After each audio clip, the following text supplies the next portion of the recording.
నమస్కారం మిత్రులారా, మీరు చూస్తున్నారు ఫేక్సో న్యూస్. గోదావరి నదీ జలాలను ఆంధ్రప్రదేశ్లోని పెన్నా నదీ పరివాహక ప్రాంతానికి మళ్లించేందుకు కేంద్ర జలసంఘం అనుమతి ఇవ్వటం ఇప్పుడు రెండు తెలుగు రాష్ట్రాల మధ్య తీవ్ర వివాదానికి దారితీసింది.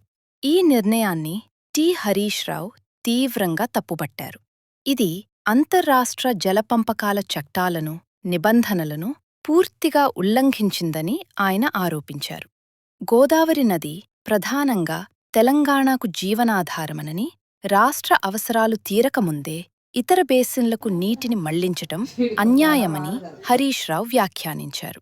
కేంద్ర జలసంఘం నిర్ణయం తీసుకునే ముందు తెలంగాణ అభిప్రాయాన్ని పరిగణనలోకి తీసుకోలేదని అన్నారు. ఇది ఫెడరల్ వ్యవస్థకు విరుద్ధమని స్పష్టం చేశారు. మరోవైపు ఆంధ్రప్రదేశ్ ప్రభుత్వం నీటి కొరతతో బాధపడుతున్న రాయలసీమ ప్రాంత అభివృద్ధికే ఈ ప్రాజెక్ట్ అవసరమని చెబుతోంది.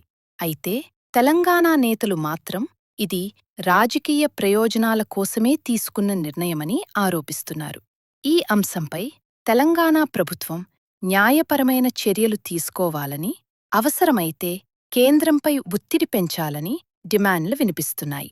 గోదావరి జలాల మళ్లింపు వివాదం రాబోయే రోజుల్లో మరింత రాజకీయ వేడి పెంచే ఇలాంటి తాజా ఏపీ అవకాశముందని న్యూస్ కోసం రాజకీయ మా ఛానల్ను విశ్లేషకులు సబ్స్క్రైబ్ చేయండి. అభిప్రాయపడుతున్నారు.